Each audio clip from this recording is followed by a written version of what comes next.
First things first, disclaimer. I'm employed and I'd like to stay employed. One of the side effects of being employed is that you end up doing a lot of research in your spare time. All of the research has been done in my spare time. This is all from publicly available sources. You could discover this just as easily as I did if you know what you're looking for. The voices in your head.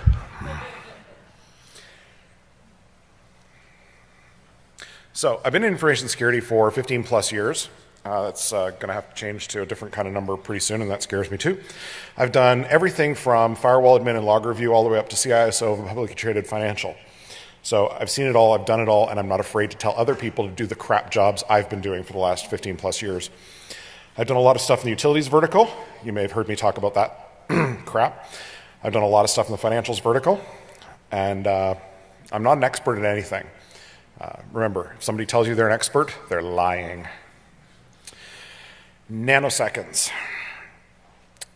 In researching, and thanks to the Twitter, I came across this awesome clip of a rather incredible scientist and mathematician who gave us compilers and programming languages, and much more exquisitely than I could possibly say, is going to tell you about nanoseconds. Admiral Hopper. They started talking about circuits that acted in nanoseconds, billionths of a second. Well, I didn't know what a billion was. I don't think most of those men downtown know what a billion is either.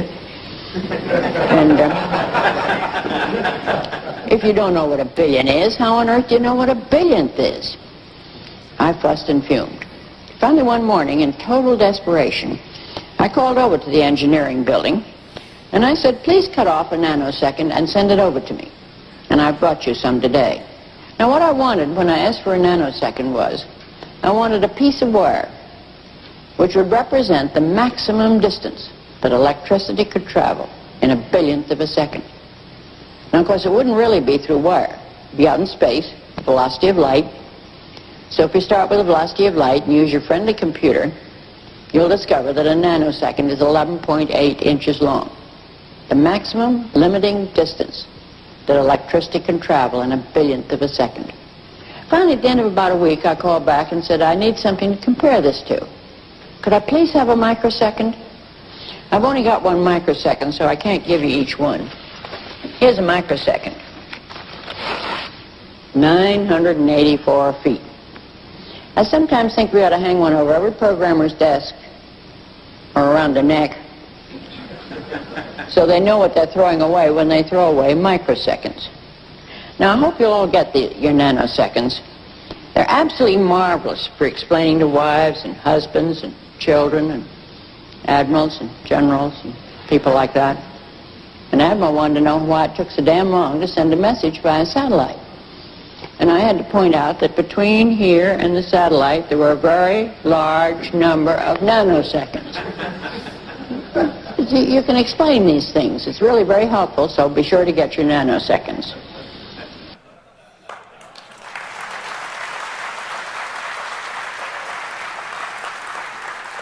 For the record and for posterity, if you haven't spent a significant amount of time studying Admiral Hopper, you're failing.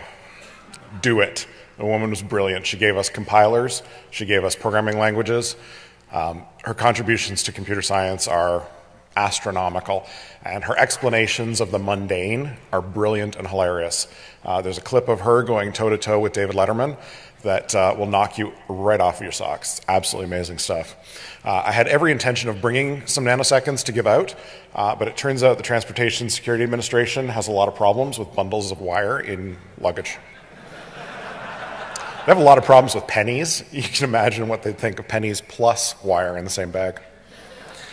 So, possibly for the first time in the history of humanity, money equals c, the speed of light. You need to be very aware of how far light can travel, because it is, for now, the ultimate limiter. The distance that light travels in a millisecond, 1/1000th of a second, is about 300 kilometers. It's 186 miles for the rest of you. In a millionth of a second, you get about 300 meters, 328 yards, 984 feet. In a nanosecond, you get about 30 centimeters, or roughly a foot, 11.8 inches. These are the absolute finite distances. This is as far, as fast as you can possibly go. In reality, you go a whole heck of a lot slower than this because we're not talking about light moving in a vacuum. At the best, it's moving in air or optical fiber, or it's electrons moving through a conductor. So those distances get quite a bit longer. It's much more costly. Most people, like she said, don't have a good handle on what these kind of numbers are. And the majority of this talk, I mean, nanoseconds is funny to talk about. Most of this talk, we're actually going to talk about microseconds. We're not quite in the nanosecond space yet. When you think of things that are really, really fast in human scale, you think of the blink of an eye. Well, the blink of your eye, 350 to 450 microseconds. Trading is 10 times faster than that. So before you ask, this is a talk about money. Filthy, lovely money. And it's not about any of the other things on your buzzword bingo card. For the second year in a row, I'm talking about finance at DEFCON. Last year we talked about PCI, and we'll be talking about PCI again this afternoon in this room. It turns out that most of DEFCON is offense. It's how to be as offensive as you possibly can. And also a little bit of defense. But knowing sometimes that a vulnerability exists or a class of vulnerabilities exist, and I am going to talk about classes of vulnerabilities, that helps to sort of focus attention. And once attention is focused, then research starts happening, then development of solutions starts happening. And sometimes crazy people like me will tell you about stuff that doesn't matter this year. 2 years ago at DEFCON, my co-presenter Tiffany Rad and I told you all about how you weren't going to be able to keep your secrets outside of your brain. And this year the Department of Justice has said, give me your password or go to jail indeterminately. You'll stay there until we decide to let you out. So you had your 2-year warning. Last year I talked about bad things in the world of industrial control. This year I think I'm the only talk that isn't about industrial control. Next year, everybody's going to be talking about money. So most of us don't really have a good idea of this whole trading thing. I mean, you're used to, when you were younger and your dad was watching the news on TV, looking at the Dow Jones Industrial Average and the Nikkei Index and NASDAQ and, alphabet soup. What the hell does that mean? And facing facts, we're hackers. We don't have any money. We don't have any legitimate money. The idea of stock markets and of exchanges started back in about the 1200s with commodity and debt trading. So this is, pork bellies and orange juice, just like Ferris Bueller. In the 1500s, we got intermarket trading, so where trades would be executed for one organization on multiple markets. In the 1600s, with the Dutch East India Company, we got our first real equity trading, where you didn't have to be a lord or a peer. You could own part of a company. So this was the beginnings of corporations. By the late 1800s, early 1800s, this is a funny story. Everybody knows RFC 1149, IP by Avian Carrier. Yeah, Reuters implemented that in the early 1800s. They used carrier pigeons to go between Aachen and Brussels. When you think about that for just a minute, you realize that patents and software are stupid because prior art is sometimes an awfully long time ago. In the late 1800s, the electronic ticker tape started happening. This is Daddy Warbucks kind of stuff. The glass dome and the paper spews out and somebody has a snit. This is telling you about what the prices were. By the mid-1900s, quotation systems started to come into active use. These are things that looked an awful lot like a typewriter. They had a little bit of electronic knowledge to them, but what they were capable of doing was telling you the next price. They were an inquiry type system. By the late 1900s, computers are maintaining all the records. They used to maintain records on paper and with chalkboards and stuff like that. If you're old enough, you remember using little bits of paper to move money around at banks. They called it deposit slips. If you're from a modern country, you've been using debit cards for the last 25 years. If you're in the United States, you'll start using them in another 5. Checks, really? And you spell them wrong too. It's Q-U-E-S. And by the early 2000s, computers are trading with each other and largely without human intervention. Humans are providing sort of stick handling kind of guidance, but are not responsible anymore for individual trades. Some definitions that are really important. High-speed trading is committing trades on a scale faster than human interaction. So remember, the fastest humans can go is the blink of an eye. There really isn't that much else about us that can go any faster, and that's 350 to 450 microseconds. Trades are now in the very, very low 3 digits and very, very high 2 digits numbers of microseconds. Algorithmic trading is using math, and at this point, about half the room glazes over completely, and the other half of the room starts giggling because they know that the speaker doesn't know enough about math. Based on the results of incoming information, market data feeds, and even English language or human language press releases, computers are able to make trades, executing literally in that flash moment. I said change. Here we go. Arbitrage. This is a funny term. Everybody likes saying it because it's got that lovely arbitrage. Sounds very important, very Wall Street. It's the practice of taking advantage of the difference in price between 2 or more markets. This is historically done in space, where you'll have a single organization that trades on NASDAQ and the New York Stock Exchange, and it has slightly different prices on the two. So you would buy wholesale and sell retail. You'd buy at the low price and sell at the high price in the other market. Everybody sort of naturally does this. We're accustomed to buying wholesale and selling retail, except if you're in farming, in which case you buy retail and sell wholesale. Now we're talking about doing arbitrage in time. So this is no longer about having to be in multiple places at once. This is about being inserted interstitially between 2 other events in time. So from the time that you know that someone wants to purchase a large number of shares until the time that the purchase executes, there's a gap in there. And that gap in there, you can step in and say, well, I've got them for sale. So it never goes out to the wider community because you're right there ready to sell. So arbitrage is very interesting, mostly because when you said, I've got them ready to sell, you don't have them yet. You're going to buy them right away so that you've got them by the time they get around to saying, oh yeah, I'll buy from you, inside of hundreds of microseconds. Scary fast. When markets were new, middle of last millennium, trade times were hours. You know, it's human beings. They're arguing with each other about price and haggling. Everybody loves a good haggle, right? By the late 1800s, we're down to minutes. By the 1900s, we're down to seconds. This is largely the trading technology that we're most familiar with because we've all watched Ferris Bueller's Day Off one too many times. Anybody do this thing? Yeah. By the 2000s, we're into hundreds of microseconds.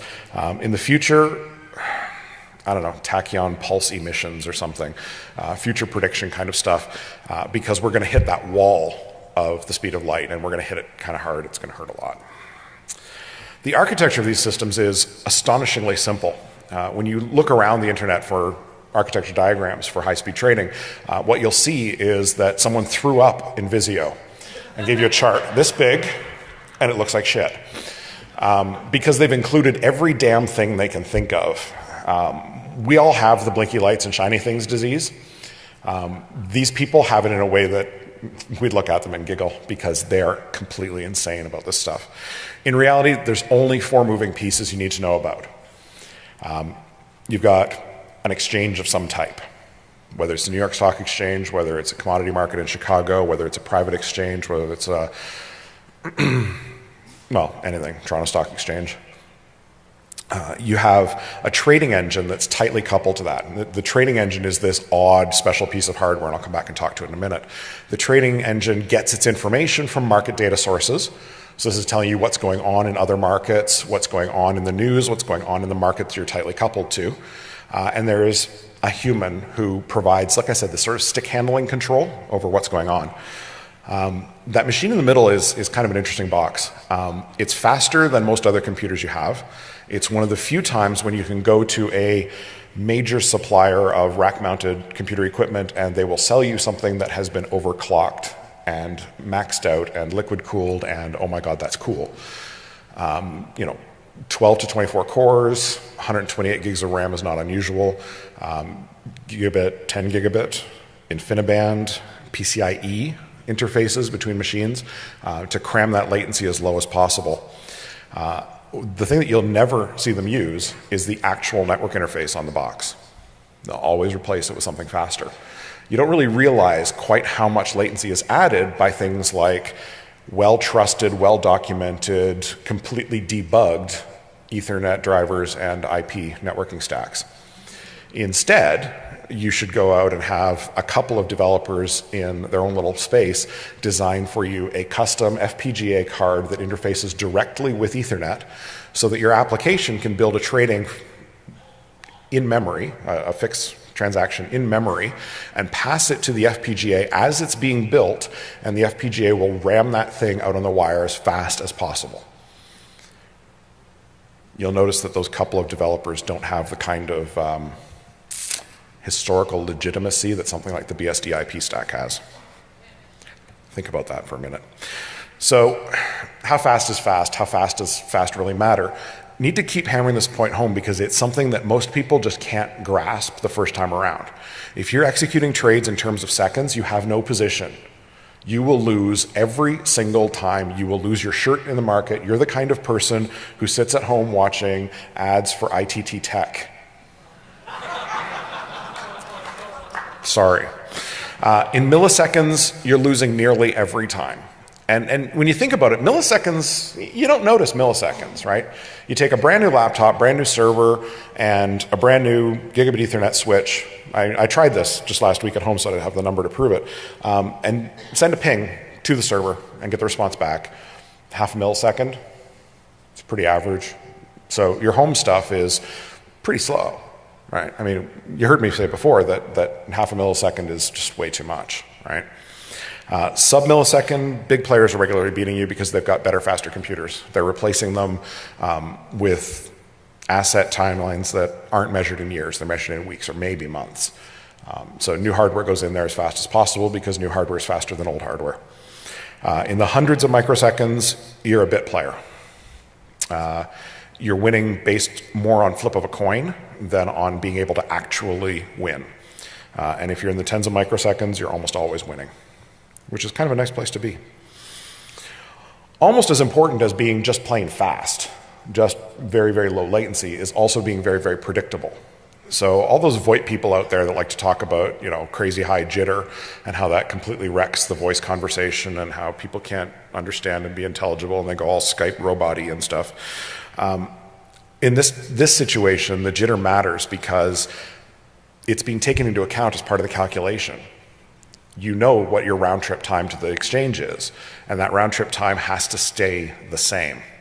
If the round trip time becomes variable, you've introduced a new variable in a calculation where you were expecting a constant. This is going to cause you problems, right? If the speed of light keeps changing, it's really, really hard to get your spaceship to go to warp 9. We used to joke about this back in the olden days when I was a router switch jockey about what would happen if you started having packet loss and the packets were just sort of falling out of the front of the router and hitting the floor. So you put a bit bucket underneath. Everybody remembers that horrible old joke from the 90s. In this case, if you drop a packet, you're losing money. So drop packets are the enemy. Ethernet, the idea that collisions can occur, no, collisions are not permitted to occur. It's simply not allowed. Massively inefficient protocols like TCP that handshake are the enemy. Error correction? Who needs that crap? Proximity relieves a lot of these issues, right? The closer you are, the easier things are, the less likely that weird happens. When you're doing an international ping, think about the path that packet's going to take. Theoretically, it's going in an undersea cable, but maybe you just got switched to satellite. Or maybe every other packet takes a satellite path instead of a wire path. You lose all that predictability. You got induced jitter that's just off the chart, right? So you move closer. You want to be in the same city, metropolitan area network kind of stuff. Well, those are great. Dark fiber from building to building, that's awesome. Remember how long a microsecond is? If you're more than a couple of buildings away, that 984 feet is going to kick you right in the ass. So you got to be on the LAN. You need to be close. 300 meters is sort of the absolute top end. That's 1,000 feet in American. And remember that this latency costs money. It's measurable. You can look and you can say, you know what? We're always 10 microseconds late. That means that we're losing 30% of our trades. Can you make that 10 microseconds go away? We're going to start winning 30% more trades? Damn, there's money there. There's often a lot of money there. So, of course there's money. If you've got money to spend, if you've got money to make, you're going to make it happen. Nobody freaked out when I showed you that hyper-simplified diagram. Nobody said there's stuff missing. I've seen network diagrams before. There were no boxes with flaming hair. Nobody caught that. It's like it's morning. You know it's the afternoon, right? It's an oh crap kind of moment.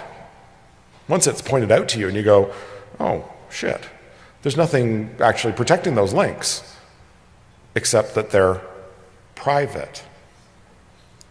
How many people have private internet connections?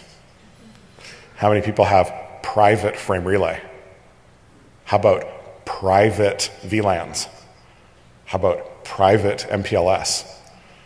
Yeah, you dumbasses. There is no private.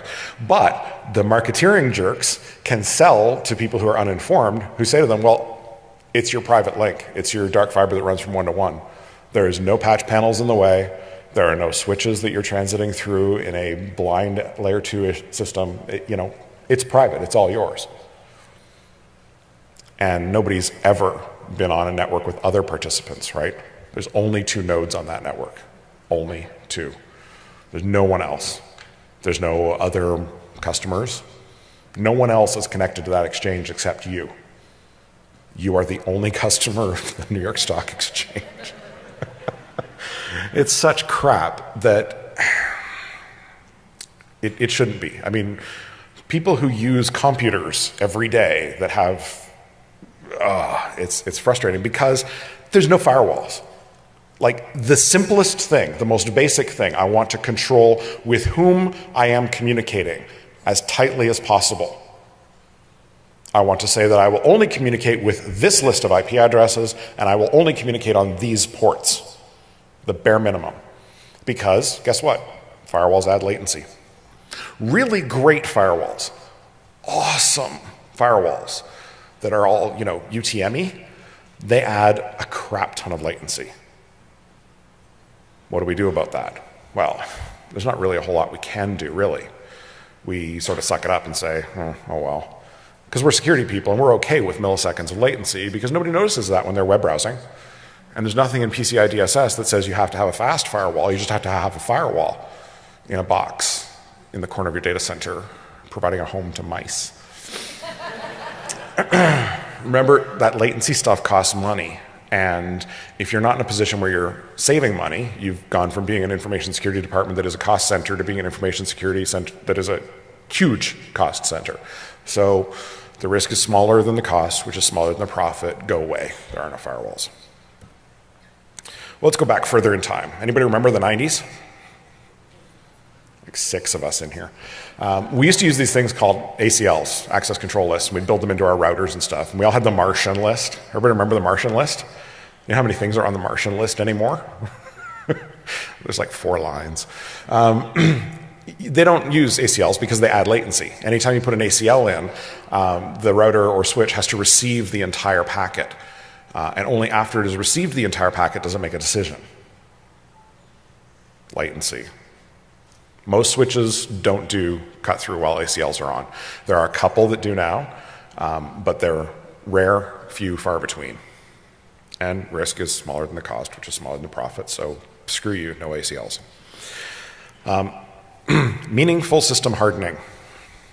Remember I told you about these crazy, funky boxes that you would think are completely stripped? I mean, these are the race cars of this industry. These are not your Camry. There are no airbags. Brakes are for the weak. Actually, they look a lot like those kids who get their mom's Civic and weld a coffee can onto the tailpipe and put a Type R sticker on. Because they all still have sol.exe and calc.exe if they're Windows boxes, or SendMail, man pages, an MP3 player, 4 different databases. That's all Linux boxes. All this custom interface crap is in there too. right? So remember our little team of 2 developers that wrote some custom FPGA code that, of course, completely implements the Ethernet standards and the IP standards? And they did it all using John Postel's recommendation, which is that you be very conservative in what you send and very liberal in what you accept. We know they did a great job of writing this entirely bug-free code. Not so much. So you go to them and you say, well, let's look at the code on your FPGAs. No, that's secret. You're not allowed to see that, no sharing. And then you've got all the usual complaints about maintainability. I mean, God, once you take telnet.exe off of a box, then they can't see anything on the network. All their troubleshooting is gone. And these specialized systems come from manufacturers that you've never heard of. Anybody in this room recognize even a single name up there? Oh my crap. Is the entire trading technology industry in this room right now? Shit. This is the only talk you came to Vegas for. Crap. Everybody does good threat modeling, right? Everybody has a good solid threat model for their organization. They know exactly who their bad guy is, who they're trying to protect against. Me? No. I can get hired as a secretary anywhere. I mean, have you seen these legs? We know what's missing out of our usual set of controls because we take for granted so much. We take for granted that there's going to be change control. Because, of course, everybody has change control. Everybody uses ITIL, right? Not so much. We take for granted that they're going to have done a great job of things like employee screening. They don't even do a good job of that in the government, for crying out loud. So, how do we talk about this threat model? How do we start to build who the potential bad guy is? This is not simple stuff. This is actually really hard. So how do we do that determination? Well, let's walk through a couple of things that I think are threats. I think vendors are a threat. It's not that I don't love blinky lights and shiny things, and it's not that I don't appreciate being taken out for dinner and drinks every now and then, but you're trusting that the marketing slick is going to have exactly what you get on it. Anybody seen a lie on a marketing slick?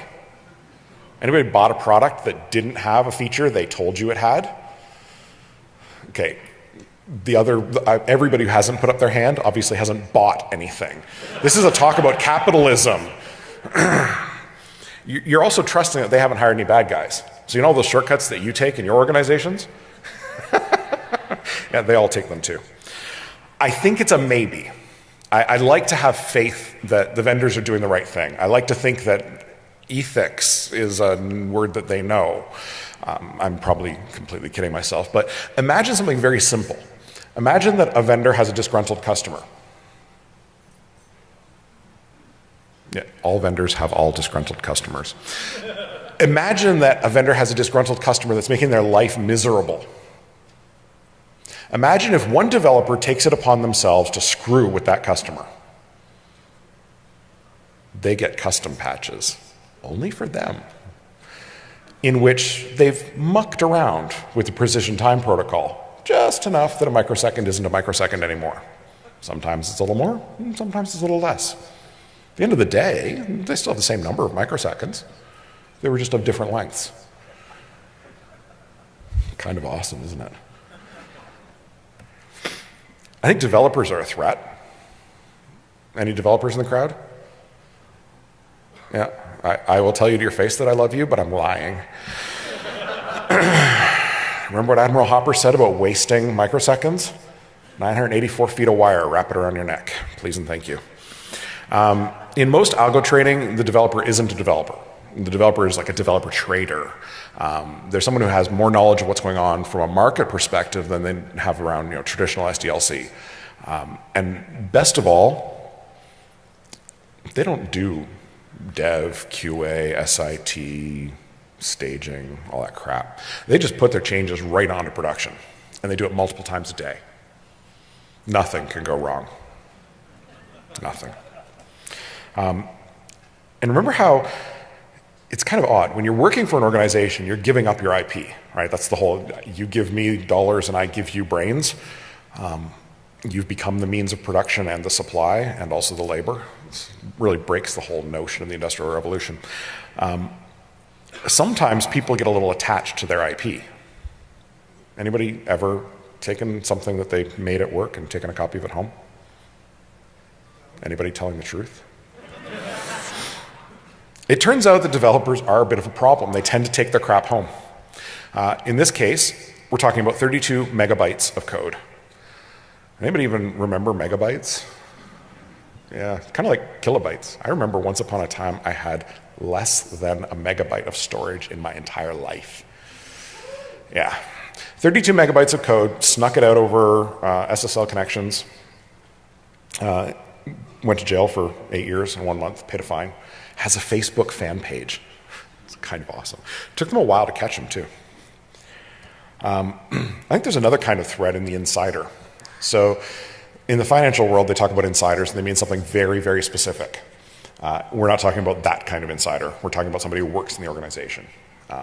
My favorite to pick on here is traders who get smart every now and then, start playing with their blinky lights and shiny things, or administrators. Because remember, all of these boxes still have, in that dark IT department that nobody talks about that exists in the capital markets org, they've all got their own administrators doing the same kind of admin work that we've all done through the history of time, which is largely saying, have you tried turning it off and back on again?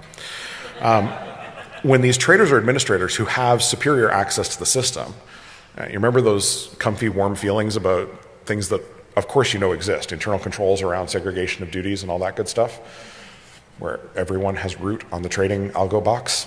I think I'm joking. Could you cause negative effects on other participants if you were an administrator on a box?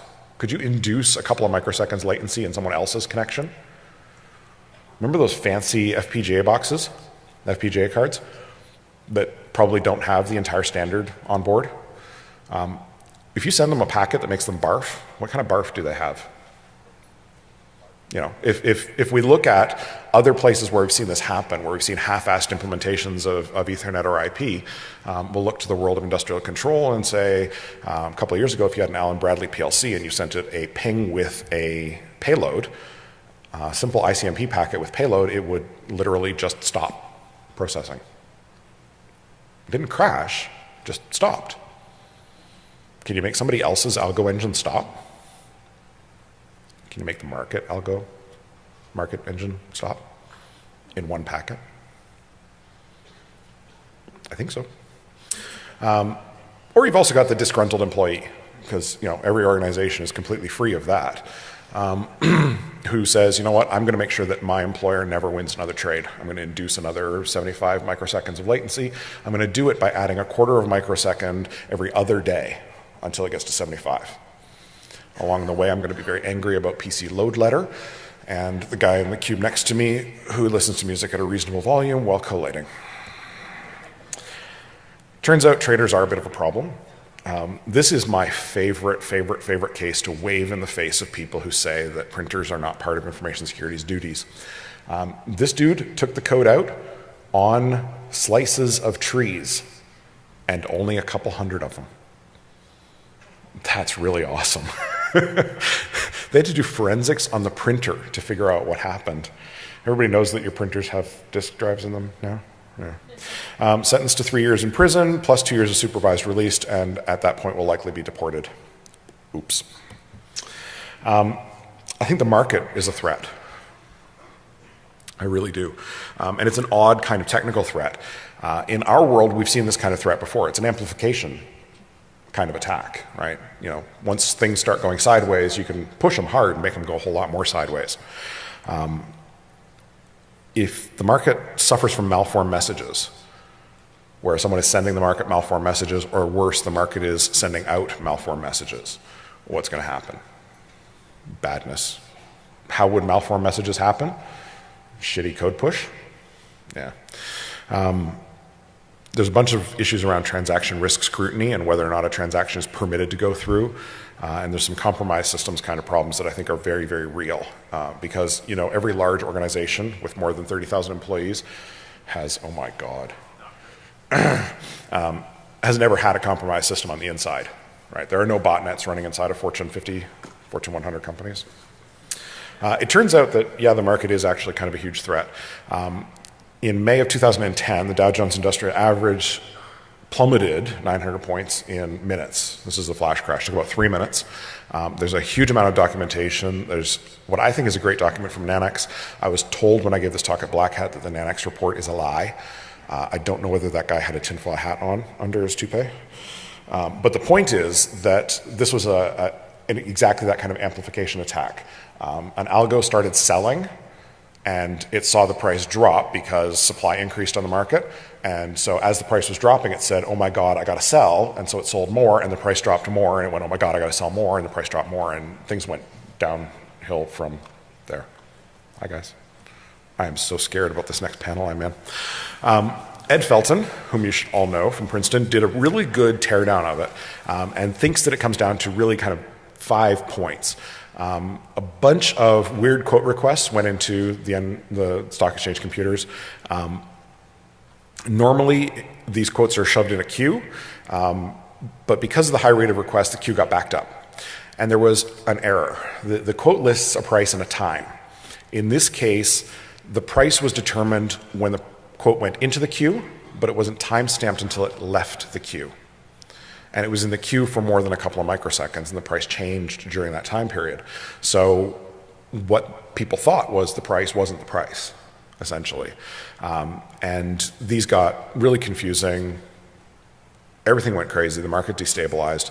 And the faster it happened, the weirder it got. And remember, we're talking crazy fast here. I mean, the whole issue happened inside of 3 minutes. And those trades were all backed out. So they essentially pulled a mulligan on the market. I didn't know you could do that outside of stupid games old white men play. So how do we trust in this kind of framework? I mean, we've got these threats, and these threats are kind of spooky, scary, nasty, weird, odd. We don't really know what to do with them kind of threats. We don't really trust our coworkers. I don't trust very many of mine. They steal things from my desk, like my stapler. And there's no good way to monitor what's going on because this is happening so incredibly fast. The best monitors for this stuff that are available from the general IT market are sampling only. They do not examine every packet. They examine on a sampling basis. The more packets there are, or the larger the packets are, the less sampling they do, the more inaccurate they become.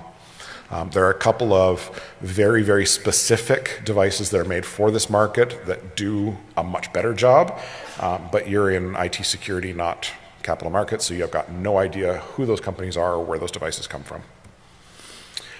Traditional security is an absolute fail here, just epic. We're 100,000 times too slow. We come in and say, well, we're going to add a couple of milliseconds of latency to those transactions so that we can make you secure with our UTM device, which will protect you from email-based threats. The only thing that's supposed to transit the network is fixed transactions on specific IPs and specific ports. Anything else that's moving on that network is illegal and shouldn't be there. You should just frigging drop it. You don't need pattern behavioral detection. And IT security is so goddamn proud of itself that it's unwilling to listen. It's unwilling to learn. It's unwilling to sit and be the student and say, well, shit, teach me about this stuff. Because we're all focused on checkbox compliance. That's so easy, right? Oh, do we have a firewall? Check. I have 21 minutes left, not 5. I know, I started late. So let's answer these hard questions later. Okay, the hard questions we're not in a position to answer right now because we're still way too busy figuring out where the heck our socks are and pulling them up. We're not going to be able to secure custom everything. Who possibly in this room, besides maybe 10% of you, can go through FPGA code and figure out whether or not it's got a bug relative to a standard that's spread over 700-800 pages worth of documentation? Yeah. We've got to learn how to be fast enough, and we're not there yet. We don't even really understand this whole money thing. And we need to make the case that security efforts are important because they reduce the chance of disaster. We don't know for sure that the next time there's a flash crash that those trades will just be backed out. The market may just say, caveat emptor, suck it up. I need you to do something though, pretty much anything. It's time to party like it's 1999 and do some network security basics. Like those ACL things, let's implement some, shall we? There isn't a whole lot in the next generation. Juniper and Cisco are coming to the table with some stuff that's pretty fast. It's still not quite fast enough that there isn't an argument, but it's pretty fast. We need to keep up, and I don't know exactly how we're going to do that. But I am sure that we need to do anything, literally anything. Even just understand what it is. Go and find the people in your organization that barf Visio and get them to walk you through the diagrams. Follow the packet, follow the money, follow the process, start to understand exactly what's going on. And make friends and influence people. Buy some coffee. It's kind of important. The reason I'm so pissed off about this is because this report came out just a couple of weeks ago that says IT security pros think that performance is more important than actual security. We're shooting ourselves in the back while we're giving ourselves a self-congratulatory reach around. And it's stupid, senseless, pointless dumbassery because we're also damn sure that we're experts in everything. Challenge the vendors. We want more than checkboxes. They come back and they say, well, nobody's asking for it. So, because nobody's asking for it, we're not doing it. We're going to give you raging featureitis instead. We're going to change those LEDs from green to blue, and that's going to make it better. Goddamn bullshit. If you're a risk, process, policy, or GRC wonk, what the hell are you doing at DEFCON? Thank you. Work with the business folks. You have equivalents in the business that aren't in IT that understand things from sort of a different perspective than you do. And their tolerances for risk are very different from yours. You may still be suffering from the palerism disease, where you think that attaching an iPod to a computer is this, oh my God, hair on fire kind of threat. They're not in that same kind of world. They don't think dogma is all that important. They're ready to rewrite the rules every time something changes in the markets, which is daily. You're never going to be able to change their minds about the cost of latency because it's real. They've got the numbers to back it up. They've got the profit. You're not a profit center. You're a cost center. So work with them and learn to understand that just because we did it that way last year isn't a good reason to do it that way this year. Compliance people, meet your financial compliance people. They know more about compliance than you ever will. The SEC is taking an active interest in this. Just last week, they released something called the Large Trader Reporting Rule, which is 13H-1. You should read it. It's really, really interesting. This is their entire response thus far to the flash crash, and what they're saying is it would be nice if we had an audit trail.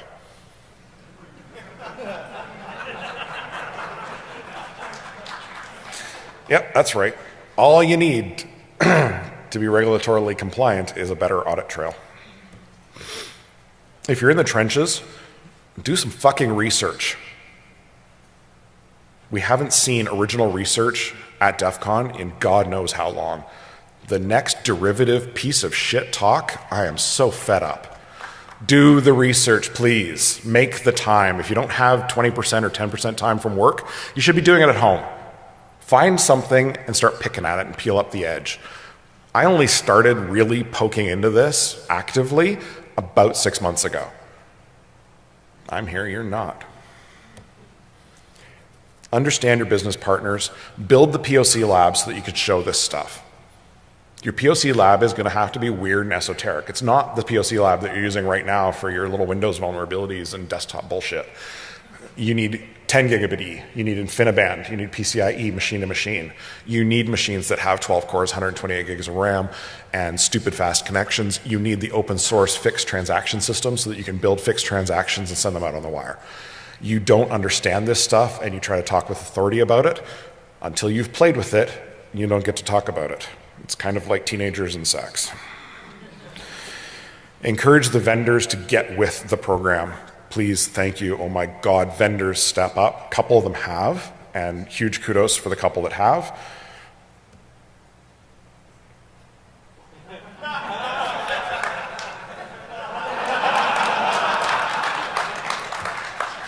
I'm in the next panel, but I will do Q&A. If you see me walking around, I'll talk to anybody for anything. Can we bring the beer up now, then? Yes, you can bring the beer up now. Oh, you're waiting for... I'm in the next talk. I need the beer now. I'm worried about those paper towels, though. Always have your towel. Yeah, always have my towel. Thanks, everybody. Really appreciate you coming out.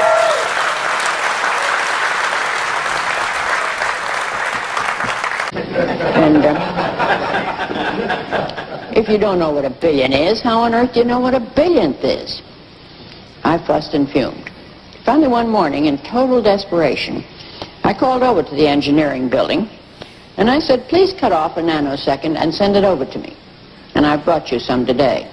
Now, what I wanted when I asked for a nanosecond was, I wanted a piece of wire which would represent the maximum distance that electricity could travel in a billionth of a second.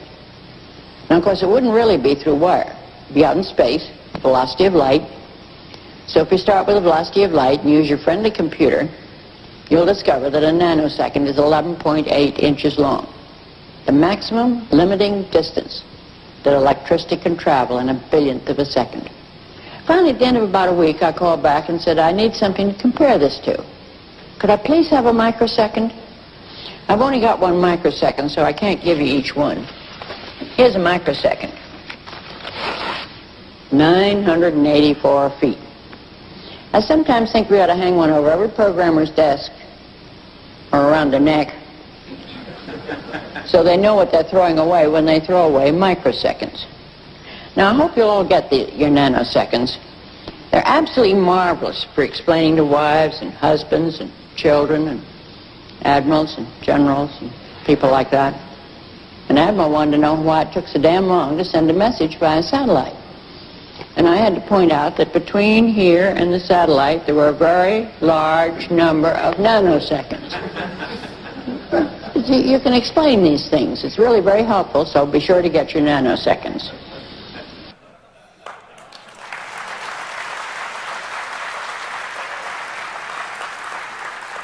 For the record and for posterity, if you haven't spent a significant amount of time studying Admiral Hopper, you're failing. Do it. The woman was brilliant. She gave us compilers. She gave us programming languages. Her contributions to computer science are astronomical, and her explanations of the mundane are brilliant and hilarious. There's a clip of her going toe-to-toe with David Letterman that will knock you right off of your socks. Absolutely amazing stuff. I had every intention of bringing some nanoseconds to give out, but it turns out the Transportation Security Administration has a lot of problems with bundles of wire in luggage. They have a lot of problems with pennies. You can imagine what they'd think of pennies plus wire in the same bag. So, possibly for the first time in the history of humanity, money equals c, the speed of light. You need to be very aware of how far light can travel, because it is, for now, the ultimate limiter. The distance that light travels in a millisecond, 1/1000th of a second, is about 300 kilometers. It's 186 miles for the rest of you. In a millionth of a second, you get about 300 meters, 328 yards, 984 feet. But knowing sometimes that a vulnerability exists or a class of vulnerabilities exist, and I am going to talk about classes of vulnerabilities, that helps to sort of focus attention. And once attention is focused, then research starts happening, then development of solutions starts happening. And sometimes crazy people like me will tell you about stuff that doesn't matter this year. 2 years ago at DEFCON, my co-presenter Tiffany Radd and I told you all about how you weren't going to be able to keep your secrets outside of your brain. And this year the Department of Justice has said, give me your password or go to jail indeterminately. You'll stay there until we decide to let you out. So you had your 2-year warning. Last year I talked about bad things in the world of industrial control. This year I think I'm the only talk that isn't about industrial control. Next year, everybody's going to be talking about money. So most of us don't really have a good idea of this whole trading thing. I mean, you're used to, when you were younger and your dad was watching the news on TV, looking at the Dow Jones Industrial Average and the Nikkei Index and NASDAQ and, alphabet soup. What the hell does that mean? And facing facts, we're hackers. We don't have any money. We don't have any legitimate money. The idea of stock markets and of exchanges started back in about the 1200s with commodity and debt trading. So this is, pork bellies and orange juice, just like Ferris Bueller. In the 1500s, we got intermarket trading, so where trades would be executed for one organization. First things first, disclaimer. I'm employed and I'd like to stay employed. One of the side effects of being employed is that you end up doing a lot of research in your spare time. All of the research has been done in my spare time. This is all from publicly available sources. You could discover this just as easily as I did if you know what you're looking for. The voices in your head.